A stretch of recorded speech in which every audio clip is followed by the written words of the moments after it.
My name is Mary, and for nearly 8 decades, I've been the steadfast cornerstone of my household, dedicating my life to nurturing and maintaining its warmth and comfort as a devoted housewife. Throughout the years, my husband David and I have sought solace in the simple pleasures of life, cherishing moments of respite away from the chaotic hustle and bustle of city living. Our son, Charles, embarked on his own journey of matrimony 4 years ago, exchanging vows with the charming Lisa and subsequently relocating to her hometown. This significant milestone in Charles's life marked a new chapter for our family, one that promised both joy and inevitable adjustments. Little did we anticipate the complexities that would emerge in the wake of this union. As David and I sat down to discuss our retirement plans, our tranquil reverie was interrupted by an unexpected message from Charles. His request to visit us for a week, though seemingly innocuous, sparked a whirlwind of apprehension within us. You see, Charles's visits had become infrequent, and the strained dynamics between our families cast a shadow over his sudden desire to reconnect. The tension, it seemed, stemmed not from the conventional trope of a meddling mother-in-law, but rather from the subtle nuances of discomfort perpetuated by Lisa herself. Her demeanor often veered towards coldness, and her words carried an underlying weight that left us uneasy. The thought of navigating these unspoken tensions during Charles and Lisa's impending visit filled me with a sense of trepidation. When the day of their arrival finally came, the air was thick with anticipation, and exchanges were kept to a minimum. It was evident that a weighty conversation loomed on the horizon, and as Charles began to speak, I braced myself for the revelation that would follow. What unfolded before us was a tale of unforeseen challenges and unexpected decisions. Charles confessed to the precarious financial situation plaguing his employment and expressed his desire to forge a new path in life. His words hung in the air, heavy with implications that hinted at a deeper rift within his own household. As I listened to Charles's account, I couldn't help but reflect on the choices that had led him to this juncture. His decision to distance himself from us post-marriage suddenly made sense, as did his longing for refuge in Lisa's hometown. Yet beneath the surface, I sensed a narrative of familial discord and emotional strain that transcended geographical boundaries. In the midst of Charles's confession, Lisa's voice chimed in, offering a perspective that shed light on the complexities of her own struggles. Her candid admission of tension within her family dynamics struck a chord within me, reminding me of the delicate balance we all strive to maintain in our relationships. David and I had envisioned our twilight years as a time of serenity and tranquility, a period marked by the simple pleasures of life. Our recently renovated home, a labor of love, stood as a testament to our aspirations for a peaceful existence. Yet, as we confronted the realities of Charles and Lisa's plight, it became increasingly clear that our capacity to provide support, both physically and emotionally, was reaching its limits. In the end, as we grappled with the weight of Charles and Lisa's revelations, one truth remained steadfast. The bonds of family, though tested and strained, endure through the trials of life. And as we navigated the uncertain terrain of the days ahead, we did so with the understanding that love, in all its complexity, is the guiding force that binds us together, now and always. Taking deep breaths to steady myself, I endeavored to articulate our sentiments to Charles and Lisa. "We truly appreciate your enthusiasm for a renovated home," Lisa began. "But the truth is, we're genuinely looking forward to enjoying it ourselves." Despite our attempts to convey our reservations, they seemed adamant about their decision to move in with us, brushing aside our concerns with reassurances. Anxiety gnawed at me as I contemplated the impending prospect of cohabitation. "Isn't next week too sudden?" I voiced my apprehensions, hoping to prompt a reconsideration of their plans. David echoed my sentiments, expressing similar worries about the abruptness of their decision and the need to consider Lisa's parents and our own preparations. Yet, despite our reservations, the young couple remained unwavering in their assurances. "It's okay, don't worry about it," they chimed repeatedly, as if to quell our unease. A week later, they made themselves at home in our midst, only to retreat to their previous residence shortly afterward. The strain of supporting them financially, coupled with the realization that Lisa may have ulterior motives, weighed heavily on our minds. "We have our limits," David remarked, his voice tinged with concern. "We can barely manage our mortgage payments as it is. The thought of shouldering the burden of supporting both of them is simply too much, especially considering Lisa's apparent intentions." "I completely agree," I concurred, feeling a pang of disappointment at the turn of events. "We can't allow ourselves to be taken advantage of. We need to assert our boundaries and make it clear that this living arrangement is untenable." As we contemplated our future, the prospect of upheaval loomed large in our minds. "Every aspect seems to require preparation and adjustment," I mused aloud, feeling a sense of unease at the thought of our peaceful existence being disrupted. The following day, I mustered the courage to call Charles, hoping to convey our reluctance to continue with their living arrangement. "Living together is just too hard for us," I explained apologetically. "Your father feels the same way. We hope you understand, and perhaps it's time for you two to find a new path forward." I had hoped that my words would resonate with him, but his response left us stunned. "Actually," he began, his tone betraying a sense of determination, "I've already made the necessary arrangements to move in tomorrow." Despite our protests, it seemed Charles and Lisa were resolute in their decision. The next day, as the sound of a moving truck echoed through our neighborhood, we watched in resignation as they stepped into our living room, seemingly oblivious to our concerns. "Hello!" Lisa exclaimed cheerfully, her enthusiasm palpable despite the exhaustion of their journey. "We've finally arrived, and I could really use a cup of coffee, Mary. Would you mind making one for me?" As I stood there, grappling with a mixture of frustration and resignation, I couldn't help but wonder how this first interaction would shape our future together. With a genuine eagerness to accommodate, I responded enthusiastically to Lisa's request. "The kitchen is just through here," I offered, gesturing towards the back room. "I'll show you where everything is and how to use it. That way, you can whip up anything you like whenever the mood strikes." As I led Lisa towards the kitchen, her expression soured, and she clicked her tongue disapprovingly before speaking. "Why are you being so cold?" she questioned, her tone laden with accusation. "We've seriously considered our future, even proposed living together. I never imagined I'd have to prepare a simple cup of coffee myself." Her sudden remark caught me off guard, and I struggled to conceal my surprise. It seemed her words belied a lack of appreciation for our hospitality, and her demeanor remained unchanged as she continued. "Living in this house means we can save a lot on expenses, right? Plus, there's the possibility of inheritance in the future." I never imagined we'd be so fortunate. Lisa made no effort to contribute to household chores or laundry, instead opting to criticize me with each glance. Her casual mention of inheritance struck a discordant note, and I couldn't help but feel a sense of unease at her lack of tact. It appeared that Charles was aware of her attitude, yet remained silent on the matter. Meanwhile, David, having retired, spent most weekdays away from home for a new job, unaware of the dynamics unfolding in his absence. Concerned by my growing fatigue and the strain of managing household responsibilities, he approached me with genuine care. "Mary, I'm genuinely concerned about you," he expressed, his voice tinged with worry. "If things become overwhelming, let's work together to find a solution." His words always had a calming effect on me, yet Lisa's behavior continued to unsettle me. Her mention of inheritance had sparked a realization within me living with her would prove to be a challenge, not just due to her blunt remarks, but due to a deeper underlying tension that I couldn't quite place. Despite Lisa's watchful gaze and subtle attempts to isolate me from Charles, I seized every opportunity to communicate directly with him. "If it's shopping, Charles and I can go," I suggested, hoping for a moment of privacy. "Just let us know what you need, and we'll take care of everything. And, of course, we'll handle the expenses." As I watched Charles's reaction, I couldn't shake the feeling of apprehension that lingered within me. It seemed that beneath the surface of our seemingly harmonious family dynamic, tensions simmered, threatening to disrupt the fragile balance we had sought to maintain. I harbored a genuine hope that through open communication with Charles, Lisa's demeanor might soften, if only slightly.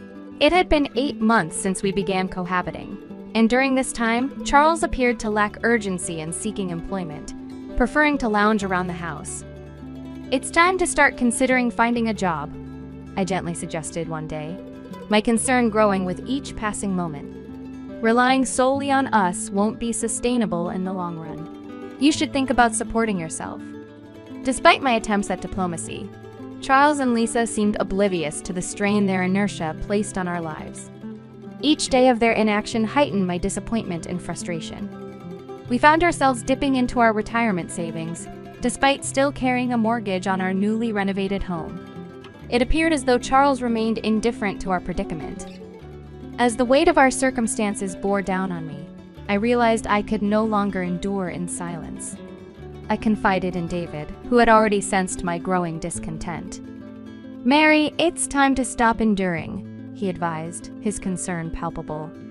"I plan to have a candid conversation with Charles tomorrow." After discussing our approach, we decided to address the issue as a family the following evening. Though I braced myself for Lisa's potential objections, a sense of resolution settled within me at the thought of finally confronting our situation. As night fell and the family gathered around the table, David attempted to broach the topic, but Lisa interrupted, requesting a moment to speak. Standing before us, she declared, "Throughout our time here, we've had many feelings.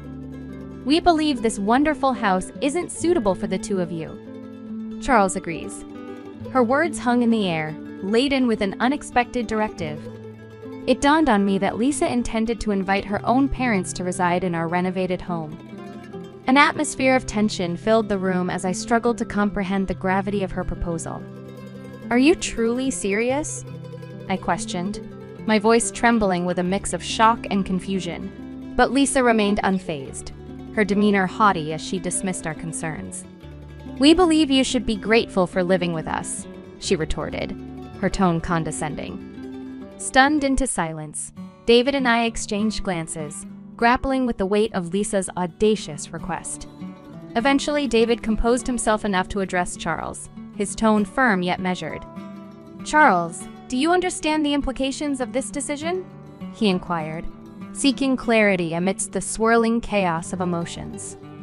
"What do you make of all this?" David's earnest inquiry hung in the air, prompting us to await Charles's response with bated breath. Lisa's audacious demand for us to vacate our own home left us reeling, desperately seeking insight or validation in Charles's words. As Charles pondered his response, a flicker of contemplation crossed his features. Upon reflection, he began tentatively, "There might be some merit to what Lisa is suggesting. Losing my job has been regrettable, and Lisa has been holding down the fort admirably. Perhaps it's time for you, Mom and Dad, to embark on a fresh start elsewhere." His words, though unexpected, struck a chord within us, sparking a moment of silent understanding. It was a realization that had been simmering beneath the surface as we grappled with the changing dynamics of our relationship with Charles. He was our cherished only child, and while we had never intended to coddle him excessively, his union with Lisa seemed to have altered his outlook drastically. As we exchanged glances, a tacit agreement passed between us, acknowledging the need for a new chapter. Yet, amidst our contemplation, Lisa interjected with a sharp retort. "Why rely on silent communication?" she challenged, her tone laced with disdain. "If you have time for that, you should be packing your bags and leaving this house." Though her words stung with anger and confusion, I maintained a composed demeanor, offering a calm smile in response. "Understood," I replied evenly. "We won't intrude any further. Whatever unfolds from now on, please don't involve us." Even as I spoke these words, I felt a sense of liberation wash over me. It was a declaration of independence from the tumultuous circumstances that had engulfed us, a resolve to chart our own path forward. And though Lisa's face lit up with satisfaction, I couldn't shake the lingering doubts that gnawed at my heart. As the day of departure loomed, I found myself grappling with a mixture of emotions. On one hand, there was a palpable sense of relief at the prospect of escaping Lisa's oppressive presence. Yet beneath the surface, there lingered a nagging uncertainty about the future that awaited us. As David busied himself with preparations for our move, his enthusiasm for the prospect of a new beginning was palpable. "We'll turn this into an adventure," he declared optimistically, his eyes alight with excitement as he sifted through our belongings. And though we had yet to settle on our next destination, I couldn't help but feel a glimmer of hope amidst the uncertainty. It was a reminder that even in the face of adversity, there was always the potential for renewal and growth. And as we embarked on this new chapter, I resolved to face whatever challenges lay ahead with courage and determination. Trusting in David's guidance, we embarked on a journey filled with uncertainty, packing only the essentials as we bid farewell to our home. Deep down, I harbored a faint hope that Charles would intervene at the 11th hour, but his silent acquiescence, coupled with Lisa's smile, spoke volumes. The fragility of family bonds weighed heavily on my mind during our journey. Yet strangely, I felt a sense of liberation and clarity. Perhaps it was the relief of escaping Lisa's domineering presence that lifted my spirits. As the landscape outside our window shifted, David revealed his surprise. "We're almost there," he announced, his tone tinged with excitement. Puzzled, I inquired about our destination, only to learn that he had secured a room in a luxury condominium, meticulously tailored to our preferences. Located on the second floor to accommodate my fear of heights, the apartment boasted amenities beyond our wildest dreams: a dedicated reading space, a well-equipped gym, and a serene communal bath. It was a far cry from our previous abode, and I couldn't help but express my gratitude. "I never imagined we'd live somewhere like this," I marveled, my disbelief evident. David's reply was tinged with warmth as he revealed the extent of his planning. "It ensures our peace of mind in our old age," he affirmed, his smile reflecting a sense of contentment. Despite the challenges ahead, David's optimistic spirit buoyed our resolve as we tackled the tasks of settling into our new home. The following day, we navigated the bureaucratic maze of real estate procedures, selling our old house and settling our mortgage with our savings. With the weight of financial burdens lifted, we found ourselves feeling lighter, our hearts brimming with newfound hope.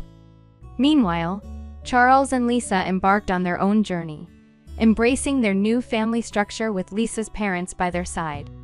As we heard snippets of their newfound contentment, I couldn't help but envision the joy they must be experiencing in their fresh start. However, amidst the flurry of change, a call from Lisa unexpectedly pierced the tranquility, signaling a potential shift in our intertwined destinies. "Hello, Mary. It's Lisa. Have you settled into your new home yet? You're not living in a park, are you? If something were to happen to you, please don't rely on us. It would be troublesome." Lisa's voice, filled with concern or perhaps something else, echoed through the phone. Despite her attempt at casual conversation, tension hung in the air as I grappled with my emotions. "Speaking of parks, our new home overlooks a beautiful park," I responded, my tone cautious. "But, Lisa, there may come a time when you have to face reality." I didn't intend for our conversation to escalate into a heated exchange, but overwhelmed by my emotions, I couldn't help but hint at the underlying tensions. "Mary, have you gone mad?" Lisa retorted, her voice tinged with annoyance. "No need to worry. Charles and I are living very happily. Goodbye." With that, she abruptly ended the call, leaving me to ponder the implications of our conversation. Lisa's obliviousness to the deeper meaning behind my words only served to exacerbate my frustration. For days afterward, the encounter replayed in my mind, each time stoking the embers of resentment towards Lisa's attitude. Despite my lingering animosity, a part of me couldn't help but anticipate the challenges they might face in the future. A few days later, as if on cue, we received a call from the real estate agent handling the sale of our old house. David and I shared a knowing glance, our excitement palpable. However, our jubilation was short-lived, as an urgent call from Charles disrupted the tranquility. His voice, fraught with anger and frustration, accused us of neglecting to inform them of the impending sale. "Why didn't you tell us about this? We didn't hear anything about selling the house. Now we're suddenly receiving an eviction notice from the realtor." Charles's accusations cut through the air, revealing his inner turmoil. It was the opportunity we had been waiting for, the chance to assert our stance. Calmly, David began to address Charles's accusations, unraveling the complexities of the situation. "Charles, I understand your frustration," David began, his voice steady. "But it's not as simple as you think. Ideally, you should have contributed to paying off the mortgage on that house." As Charles's shock and disappointment became apparent, I couldn't help but notice a shift in his demeanor. The confident facade he once wore seemed to crumble, replaced by a vulnerability that hinted at a deeper conflict within him. In this moment, I whispered to David, I struggled to see him as Charles, the son we raised with love. It was a revelation that struck us deeply. Perhaps our true family now comprised only the three of us, stripped of wealth and resources. David's suggestion hinted at the possibility that all four of them were, in fact, penniless. Our investigations uncovered a troubling truth. Since they began living together, they had succumbed to the allure of gambling, plunging into a vortex of debt. Day after day, they became ensnared by the seductive pull of gambling. The men abandoned their jobs, while the women neglected their household responsibilities. Their lives revolved around the thrill of gambling, oblivious to the mounting consequences. "Why are you prying into our financial affairs?" Lisa's voice, laced with hostility, pierced through the phone line, directed at us. Her aggression was palpable, leaving us taken aback by her confrontational demeanor. Gathering my composure, I addressed Lisa calmly but firmly. "Your arrogance is truly astonishing," I replied. "It's time for all of you to consider your next move. The new tenants are set to move in within days, so you should start looking for alternative accommodations." Lisa's response lacked remorse or introspection. There was no hint of regret in her words, only defiance. As the gravity of the situation sank in, it became clear that any hope for reconciliation had faded. Moreover, I felt compelled to convey a warning regarding the impending tenants of our former home. The man who had agreed to purchase the house had a formidable appearance, which might evoke fear upon first interaction. However, despite his intimidating demeanor, he had shown understanding and kindness. Understanding our urgency, Lisa reluctantly acquiesced, acknowledging the need to vacate the premises promptly. However, she pleaded for more time to secure alternative housing arrangements. "We'll leave as soon as possible," Lisa conceded, her tone tinged with resignation. "But finding a new place may take some time. Can't we be granted a little more time?"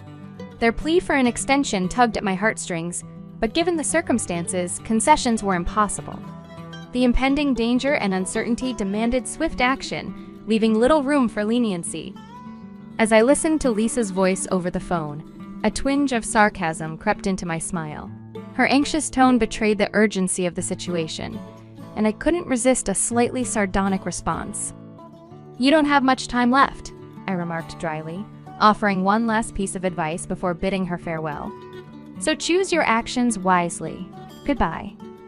As I ended the call, a sense of relief flooded over me, washing away the tension that had gripped me. It was as if a weight had been lifted from my shoulders, leaving me with a feeling of newfound liberation. Later, through hearsay and gossip, I learned that the four of them had swiftly and diligently tidied up their living quarters before vacating the premises. The news brought a chuckle to my lips. It seemed they, too, had felt the urgency of the situation. Although I received no direct communication from them, I gathered from a reliable source that they had downsized to a cramped 180-square-foot studio apartment. The thought of all four of them squeezed into such a tiny space piqued my curiosity. Perhaps amidst their financial woes, they were caught up in the relentless cycle of repaying debts, leading busy lives that left little time for leisure or comfort. It was almost poetic justice, I mused as I contemplated their plight. After all the twists and turns, it appeared that they were reaping the consequences of their actions. Meanwhile, David and I were on the cusp of embarking on a new chapter in our lives. In our cozy new condo, nestled in a vibrant neighborhood, we envisioned days filled with peace and contentment. Finally, we would have the opportunity to enjoy each other's company without the distractions and dramas that had plagued us in the past. As we looked ahead to our future together, we embraced the promise of tranquil and fulfilling days ahead, just the two of us, in our little haven of happiness.